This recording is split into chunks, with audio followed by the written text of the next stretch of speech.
حکومت سندھ نے اعلان کیا ہے کہ جمعے کی نماز میں عام لوگوں کو جانے کی اجازت نہیں ہے، صرف 4-5 افراد ہوں گے۔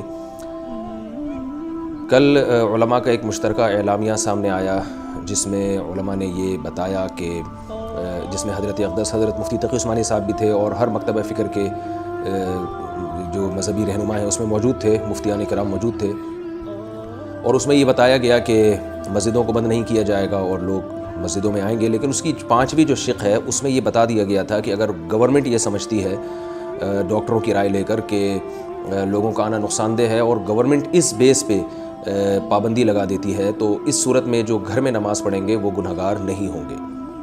تو اب حکومت سندھ کے فیصلے کے بعد اور آرڈر کے بعد تقریباً جو میری بساط کے مطابق جن علماء سے رابطہ ہوا ہے ہمارا، وہ سب اس پر متفق ہیں کہ اب جو لوگ ہیں ان کو یہی کہا جا رہا ہے کہ وہ گھر میں نماز پڑھیں اور مسجدوں میں حاضری نہ دیں۔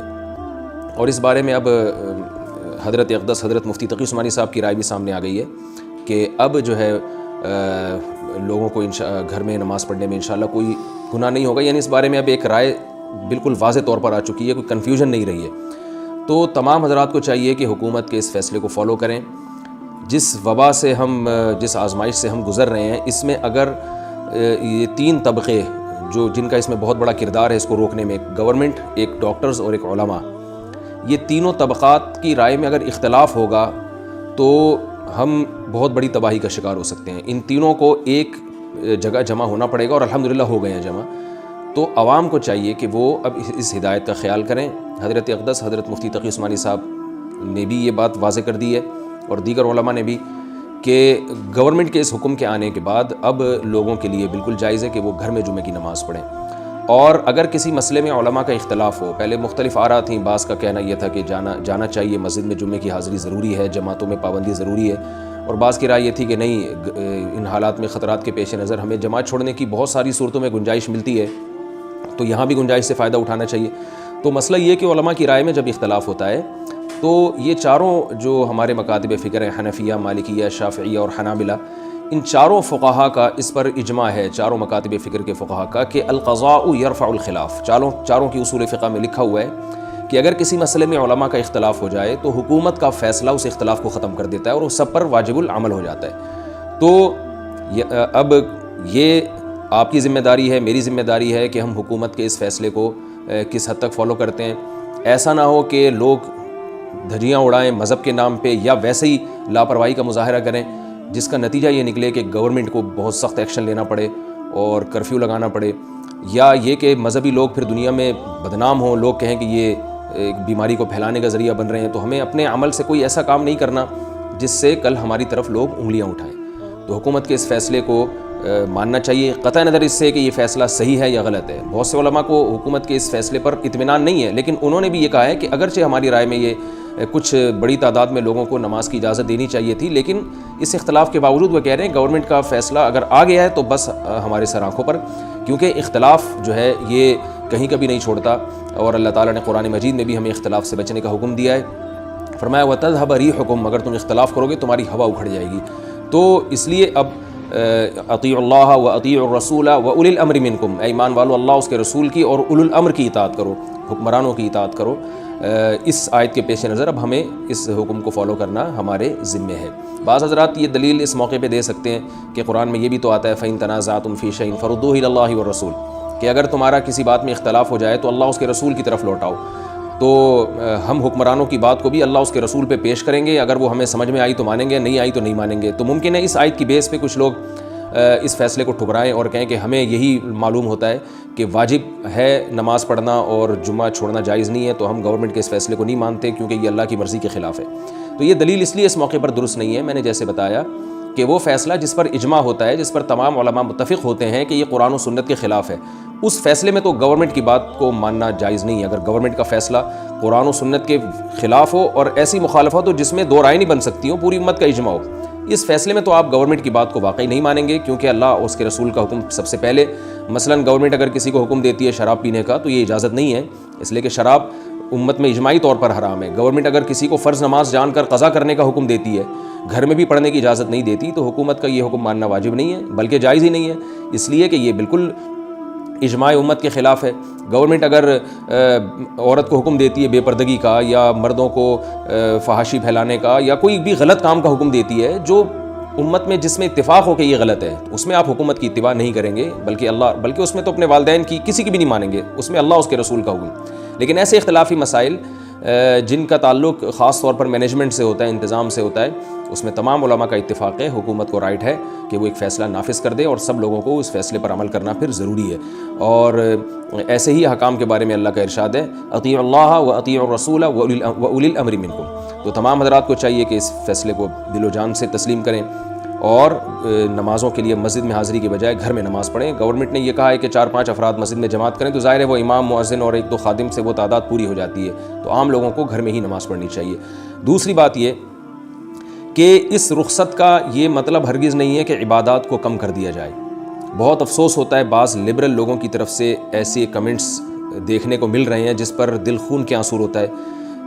بعض حضرات کے کمنٹس میں نے دیکھے، وہ کہہ رہے ہیں کہ یہ ایک وبا ہے جو صرف اور صرف سائنسی آلات کے ذریعے ختم ہو سکتی ہے، اور مثالیں دی جا رہی ہیں کہ اٹلی میں سن فلاں میں وبا آئی تھی، پادریوں نے بڑی دعائیں مانگی مگر وہ ختم نہیں ہوئی، تو سائنسدانوں نے جب ویکسینیشن ایجاد کی تو اس سے وہ ختم ہوئی، اور فلاں سن میں فلاں ملک میں ایک وبا آئی تھی اور بڑی دعائیں مانگی گئی، کچھ بھی نہیں ہوا، جب ویکسینیشن ایجاد ہوئی ہے تو ہوا ہے، تو یہ بھی ایک وبا ہے، اس کا دعاؤں سے، توبہ استغفار سے کوئی تعلق نہیں ہے، اور ڈاکٹروں کو اس کے خلاف جنگ لڑنی پڑے گی، اور یہ ہم جو ہے نا سائنس کے ذریعہ اس جنگ کو فتح کر سکتے ہیں۔ تو یہ وہ بدبخت لوگ ہیں جو اللہ کے عذاب سے ڈرنے کے بجائے اور لوگوں کو اللہ کی طرف رجوع کرنے کے بجائے اللہ کے غضب کو اور زیادہ دعوت دے رہے ہیں۔ اس میں تو دو رائے نہیں ہو سکتی کہ شریعت نے اسباب اختیار کرنے کا حکم دیا ہے، اور جتنا عام لوگ اسباب اختیار کرنے کا حکم دیتے ہیں، شریعت ہمیں اس سے زیادہ اس معاملے میں شریعت نے ہمیں حساس بنایا ہے۔ نبی صلی اللہ علیہ وسلم نے ارشاد فرمایا، اذا استيقظ احدكم من منامه فلا يغمسن يده في الاناء حتى يغسلها ثلاثا، جب تم صبح سو کے اٹھو تو اس وقت تک اپنے ہاتھ پانی میں مت ڈالو جب تک انہیں 3 مرتبہ دھو نہ لو۔ تو آپ صلی اللہ علیہ وسلم نے زیادہ ہمیں احتیاطی تدابیر کا حکم دیا۔ آپ صلی اللہ علیہ وسلم نے فرمایا کہ رات کو جب چراغ جلاؤ تو رات کو چراغ گل کر دو، اس لیے کہ فإن الفویسقۃ تضرب النار علی اہل بیتہ او کما قال صلی اللہ علیہ وسلم، علی اہل البیت او علی اہلھا او کما قال صلی اللہ علیہ وسلم۔ آپ نے فرمایا کہ رات کو چراغ کو گل کر دو، اس لیے کہ کوئی جانور، یہ ہو سکتا ہے کہ چوہا یا اس جیسا کوئی جانور وہ چراغ گرا دے اور گھر میں آگ لگ جائے۔ تو ایک صحابی کو آپ صلی اللہ علیہ وسلم نے دیکھا کہ ایک جو ہے وہ ایک کنکر اٹھا کے ایسے پھینک رہے ہیں، جیسے بعض لوگوں کی عادت ہوتی ہے ایسے بیٹھے ہوتے ہیں تو کنکر پھینک رہے ہوتے ہیں، تو آپ صلی اللہ علیہ وسلم نے اس سے منع کیا، فرمایا کہ یہ چیز ایسی ہے جس سے نہ دشمن کو نقصان ہو سکتا ہے، یہ کسی کی آنکھ میں لگ سکتا ہے، کسی کو اس سے نقصان ہو سکتا ہے۔ تو طبی لحاظ سے بھی آپ صلی اللہ علیہ وسلم نے ہمیں صحت کے نسخے بتائے۔ آپ نے فرمایا کلونجی میں بیماری سے شفا ہے، شہد کو شفا قرار دیا گیا، اور بہت سارے جو ہے نا صحت کے حوالے سے آپ صلی اللہ علیہ وسلم نے ہمیں باتیں بتائیں، یہاں تک فرمایا المؤمن القوی خیر من المؤمن الضعیف، طاقتور مومن کمزور مومن سے زیادہ اللہ کو محبوب ہے۔ تو یہ تمام چیزیں جو آج میڈیکل سائنس کہہ رہی ہے، ڈاکٹر کہہ رہے ہیں، یہ اسلام 1400 سال پہلے ہمیں بتا چکا ہے۔ تو اسلام نہ ہمیں احتیاطی تدابیر سے روکتا ہے بلکہ اور زیادہ طہارت اور صفائی کا ہمیں حکم دیتا ہے اور بیماریوں سے بچنے کا ہمیں حکم دیتا ہے۔ تو اس کا یہ مطلب کہ یہ سب کچھ اسباب سے ہی ہوگا، اللہ کا اس میں دخل نہیں ہے، یہ بہت بڑی بے وقوفی ہے، بہت بڑی حماقت ہے۔ اگر سائنس نے اتنی ہی ترقی کر لی ہے، جیسے کہ لبرل لوگ جو نام نہاد لبرل ہیں، جو اسلام دشمن ہیں، وہ یہ کہتے ہیں کہ اس میں دعاؤں اور توبہ سے کچھ بھی نہیں ہوگا، تو اتنی ترقی کر لی ہے تو اس وبا کو پیدا کس نے کیا؟ کیوں اتنی ترقی نہیں کر لی کہ ایسی بیماریوں کا جڑ سے خاتمہ ہو گیا؟ اور نبی صلی اللہ علیہ وسلم کی وہ حدیث جس میں آپ صلی اللہ علیہ وسلم نے فرمایا کہ جب بے حیائی پھیل جائے گی تو ایسی بیماریاں پیدا ہوں گی جو تم باپ دادا نے کبھی سنی بھی نہ ہوں گی۔ ہم اس حدیث کا مصداق اپنی آنکھوں سے دیکھ رہے ہیں۔ تو کیوں نہیں سائنس نے اتنی ترقی کر لی کہ ایسی بیماریوں کو پیدا ہونے سے ہی روک لیا اب، اور یا جب پیدا ہوئی ہیں تو اتنا ٹائم کیوں لگ رہا ہے اس کی ویکسینیشن کی ایجاد کرنے میں؟ ہماری دعا ہے کہ اللہ کرے اس کی ویکسینیشن بہت جلدی ایجاد ہو جائے اور لوگوں کو اس سے فائدہ ہو، اور لگے ہوئے ہیں ڈاکٹر حضرات اپنی ذمہ داریوں کو پورا کرنے میں، لیکن اس میں دیر کیوں ہو رہی ہے؟ اتنے بڑے بڑے دعوے اور اتنے بڑی بڑی جو ہے نا جو طاقت کے نشے میں مغرور تھے، بالکل جیسے ایک لگڑے مچھر کے بارے میں کہا جاتا ہے کہ فرعون کی ناک میں گھس کے اس نے نمرود کی ناک میں گھس کے اس نے نمرود جیسے متکبر کا تکبر خاک میں ملا دیا تھا، ایسے ہی ایک چھوٹا سا وائرس بڑی بڑی سپر پاوروں کے سربراہوں کے دماغ میں گھس گیا ہے اور اس نے ان کا غرور اور تکبر خاک میں ملا دیا ہے۔ یہ اللہ کی قدرت کی بہت بڑی دلیل ہے کہ آج یعنی تبلیغی جماعت جو 100 سال سے کبھی بند نہیں ہوئی، ان کی ایکٹیویٹیز بند کر دی گئی ہیں۔ صدیوں میں ہم نے نہیں کبھی سنا کہ طواف رکا ہو، وہ طواف رک چکا ہے۔ مذہبی عبادات بھی جو ہے وہ کم ہو چکی ہیں، بند ہو چکی ہیں، جو گیدرنگ تھی، اور آپ ایئرپورٹ پہ دیکھیں کیا سنسانی ہے. دبئی کا ایئرپورٹ جہاں ہر سیکنڈ میں جہاز اتر رہا ہوتا تھا وہ خاموش پڑا ہوا ہے, قبرستان کا منظر پیش کر رہا ہے, اور پوری دنیا کی اکنامی تباہی کی طرف جا رہی ہے. دفنانے کے لیے قبرستانوں میں جگہ نہیں ہے. تو یہ جو تباہی پوری دنیا میں پھیلی ہے, معیشت کئی سالوں پیچھے چلی گئی ہے, یہ خدائی احکامات ہیں. اور اللہ جیسے فرماتا ہے یعذب من یشاء ویرحم من یشاء, جس کو چاہتا ہوں عذاب دیتا ہوں, جس پہ چاہتا ہوں رحم کرتا ہوں. تو یہ وبا آئی ہے, پھیلے گی, پتہ نہیں کتنوں کو اپنے ساتھ لے جائے, لقمہ اجل بنا دے.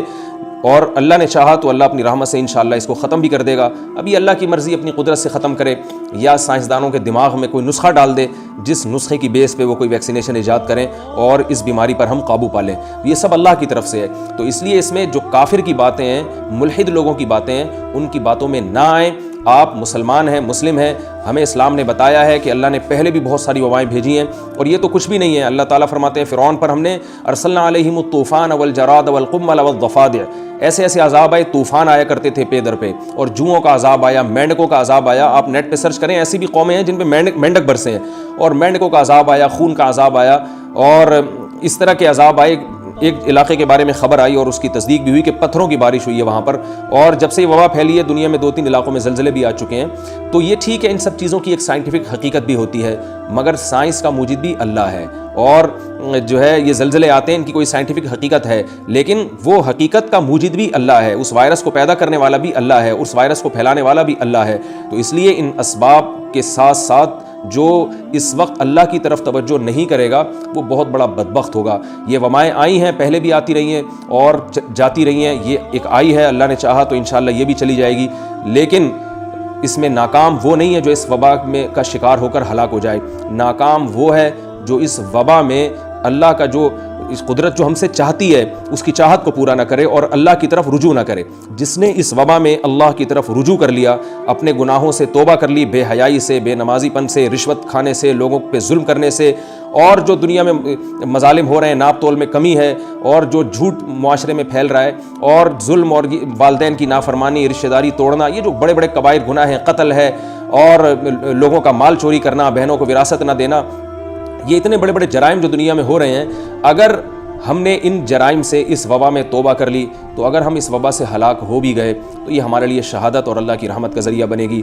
اور اگر ہم نے ان جرائم سے توبہ نہیں کی تو یاد رکھیں یہ وبا اگر ہم سے دور ہو گئی اور ہمیں اللہ نے صحت اور عافیت والی زندگی عطا کر بھی دی تو اس سے بہت بڑی تباہی آگے ہمارے لیے کھڑی ہوئی ہے. فرعون بھی بہت ساری وباؤں کا شکار ہوا, لیکن اس نے توبہ نہیں کی. اللہ نے وبائیں فرعون سے دور کر دیں, بالآخر اس کو سمندر میں غرق کیا. اور اللہ نے قرآن میں جگہ جگہ فرمایا ہے فلما نسوا ما ذکروا به فتحنا علیہم ابواب کل شیء. قرآن میں اللہ فرماتے ہیں کہ جب ہم ان کو آزمائشوں میں ڈالتے اور آزمائش جب دور کرتے تو پھر یہ بھول جاتے اللہ کو. شروع میں تو کچھ اللہ کو یاد کرتے, اس کے بعد بھول جاتے. جب یہ مکمل بھول گئے اور انہوں نے سوچا کہ یہ تو ایک قدرتی حوادث ہیں, آتے ہیں, ان ہی الا حیاتنا الدنیا نموت ونحیا وما یہلکنا الا الدہر, یہ تو زمانے کے تصرفات ہیں, کبھی موتیں بھی ہوں گی, کبھی حیات بھی ہوگی, زندگی بھی ہوگی, تو یہ سب زمانے کے تصرفات ہیں اور ان سب سے کچھ نہیں ہوتا. تو اللہ فرماتے ہیں جب ان کی یہ کیفیت ہوئی, ما ذکروا به کو بھول گئے, جو نصیحتیں اللہ نے ان کو کی تھی ان کو بھول گئے, تو ہم نے کیا کیا, ان پر دروازے کھول دیے زمین اور آسمان کے, اور رزق برسانا شروع کر دیا. خوب عیش میں ہم نے ان کو ڈال دیا, کہ اس لیے ڈال دیا کہ میں اچانک پکڑوں گا, اور ان اخذ ربک لشدید, تیرے رب کی پکڑ بہت سخت ہے. تو اس دن کی پکڑ سے ہمیں بچنا چاہیے اور اس وبا کو اپنے حق میں رحمت بنا لینا چاہیے. نبی صلی اللہ علیہ وسلم نے فرمایا عذاب یبعثہ اللہ علی من یشاء من عبادہ ثم یجعلہ رحمۃ للمؤمنین. اللہ کا عذاب ہے لیکن مومنین کے لیے رحمت ہے. تو انہی مومن کے لیے رحمت ہے جن کو توبہ کی توفیق مل جائے. تو اس لیے ہم سب کو چاہیے کہ ہم توبہ کریں والدین کی نافرمانی سے, جھوٹ بولنے سے, انٹرنیٹ پر بیہودہ فلمیں دیکھنے سے, بد نظری کرنے سے, ٹک ٹاک پر جو بیہودگی اور بے حیائی پھیلائی جا رہی ہے اس سے ہم توبہ کریں, سود کھانے سے ہم توبہ کریں, رشوت لینے سے ہم توبہ کریں, اور بہنوں کی وراثت جو دبا کے بیٹھے ہوئے ہیں اس ظلم سے توبہ کریں, اور ایک دوسرے کا مال کھانے سے توبہ کریں, اور ناپ تول میں ہم کمی سے توبہ کریں, رشتہ داری توڑنے سے توبہ کریں, زنا سے توبہ کریں, شراب سے توبہ کریں, اور لڑکیاں پراپر ڈریس پہنیں جیسا اللہ اس کے رسول صلی اللہ علیہ وسلم نے حکم دیا ہے. بے حیائی والا لباس جسے پہن کے نبی صلی اللہ علیہ وسلم نے جس کے بارے میں وعیدیں سنائی ہیں کہ ایسی عورتیں جو ایسا لباس پہنتی ہیں کہ لباس پہننے کے باوجود برہنہ شمار ہوں گی, فرمایا لا یجدن ریح الجنہ وان ریحها لیوجد من مسیرۃ کذا وکذا. ایسی عورتیں جنت کی خوشبو بھی نہیں پائیں گی, اور جنت کی خوشبو حالانکہ بہت دور سے محسوس ہونا شروع ہو جاتی ہے, مگر اللہ ان کو اتنا جنت سے دور رکھے گا. تو ان تمام گناہوں سے ہمیں توبہ کرنی چاہیے. اگر ہمیں توبہ کی توفیق مل جاتی ہے اور ہم نمازی بن جاتے ہیں, کچھ اللہ کے قریب ہو جاتے ہیں, تو یقین کر لیں یہ وبا ہمارے حق میں رحمت ہے. میں اس وقت صحابی رسول کا نام بھول رہا ہوں. ایک علاقے میں طاعون پھیلا تھا. لوگوں نے ان صحابی سے کہا کہ آپ اس علاقے کو چھوڑ کے چلے جائیں, کہیں آپ ہلاک نہ ہو جائیں. انہوں نے کہا کہ ہمیں نبی نے حکم نہیں دیا کہ جس علاقے میں وبا پھیلی ہو ہم وہاں سے جائیں, میں یہی رہوں گا.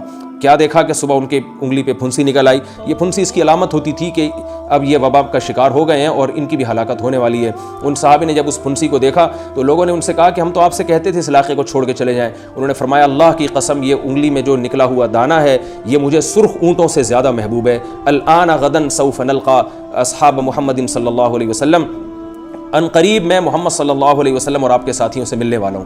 تو ان کی نظر میں موت محبوب ہو گئی تھی کیونکہ وہ اللہ کی مرضی کے مطابق زندگی گزارتے تھے, لہذا طاعون جیسی خطرناک وبا میں وہ پریشان نہیں ہوئے, بلکہ جب موت ان کے قریب آئی تو انہوں نے موت کو بڑھ کے سینے سے لگایا, اور ایسے جیسے کسی بچھڑے ہوئے دوست سے انسان ملتا ہے ایسے موت کو سینے سے لگا کے خوش ہوئے لوگوں کے سامنے خوشی کا اظہار کیا. تو یاد رکھیے آج اگر ہم نہیں مرے کل تو بہرحال مرنا ہے, عیاشیوں کے بعد بھی مرنا ہے, اور توبہ والی زندگی اگر اختیار کرتے ہیں اس کے بعد بھی مرنا ہے. تو ہم سب کو گناہوں سے توبہ کرنے کی ضرورت ہے. بچیاں ماؤں کے سامنے زبان چلانا چھوڑ دیں, بیٹے باپوں کے سامنے زبان چلانا چھوڑ دیں, اپنے بوڑھوں کا گھروں میں احترام کریں, ان کی خدمت کریں, ان کے قدموں میں جنت تلاش کریں.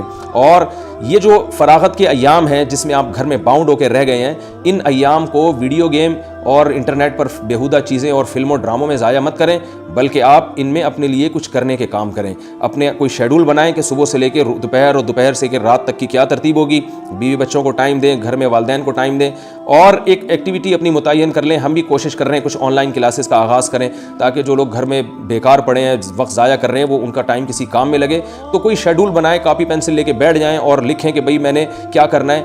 جو معمولات ہیں, تہجد کی پابندی کر لیں, 5 ٹائم گھر میں باجماعت نماز کی پابندی کر لیں, اور نبی صلی اللہ علیہ وسلم نے تسبیحات بتائی ہیں. چوتھا کلمہ لا الہ الا اللہ وحدہ لا شریک لہ لہ الملک ولہ الحمد وہو علی کل شیء قدیر. آپ نے فرمایا جس نے 100 دفعہ صبح 100 دفعہ شام یہ کلمہ پڑھا تو اس کو بنی اسماعیل کے غلام آزاد کرنے کا ثواب ملے گا, اور کوئی بھی اس دن اس سے زیادہ نیکیاں نہیں لا سکتا سوائے اس کے جو اس سے بھی زیادہ مرتبہ اس کلمے کا ورد کرے. تو یہ تسبیحات ہیں, درود شریف ہے, استغفار کی صبح 100 دفعہ شام یہ تسبیحات, اور روزانہ کم از کم آدھا گھنٹہ تلاوت کا اہتمام کر لیں. تو یہ چھوٹے چھوٹے معمولات ہیں, اور اس کے علاوہ آپ کچھ پڑھ لیں, کچھ ایجوکیشن میں ترقی کر لیں, اور کچھ گھر میں تھوڑی بہت ایکسرسائز کریں. تو یہ ساری چیزوں میں اپنے آپ کو بزی کریں. جو انسان بیکار پڑا رہتا ہے تو شیطان وہاں گھر بنا لیتا ہے. تو اپنے ان ایام کو آپ نے ضائع نہیں کرنا, سوچ سمجھ کے ایک شیڈول بنانا ہے. ایجوکیشن میں آپ آگے بڑھنے کی کوشش کریں. کسی نے کوئی لینگویج سیکھنی ہے وہ ان دنوں میں سیکھنے کی کوشش کریں. قرآن جو حفظ کرنا چاہتے ہیں سورتیں حفظ کر لیں, دعائیں یاد کر لیں. تو یہ ساری چیزوں میں اپنے ایام کو آپ صرف کریں, اور ساتھ ساتھ اللہ سے دعا مانگتے رہیں کہ اللہ تعالیٰ اس آزمائش سے ہم سب کو جلد سے جلد نجات عطا فرمائے. ہم کمزور ہیں, ضعیف ہیں, اے اللہ یہ آزمائشیں اگرچہ آپ کی رحمت ہیں توبہ کرنے والوں کے لیے, لیکن بیماری بھی آپ کی نعمت رحمت ہے, صحت بھی آپ کی رحمت ہے. تو ہم کمزور ہیں, ہمیں صحت والی نعمت چاہیے, بیماری والی آزمائش کا ہم تحمل نہیں کر سکتے. اللہ تعالیٰ سے دعا ہے کہ اللہ تعالیٰ ہم سب کو سمجھنے کی اور عمل کرنے کی توفیق عطا فرمائے.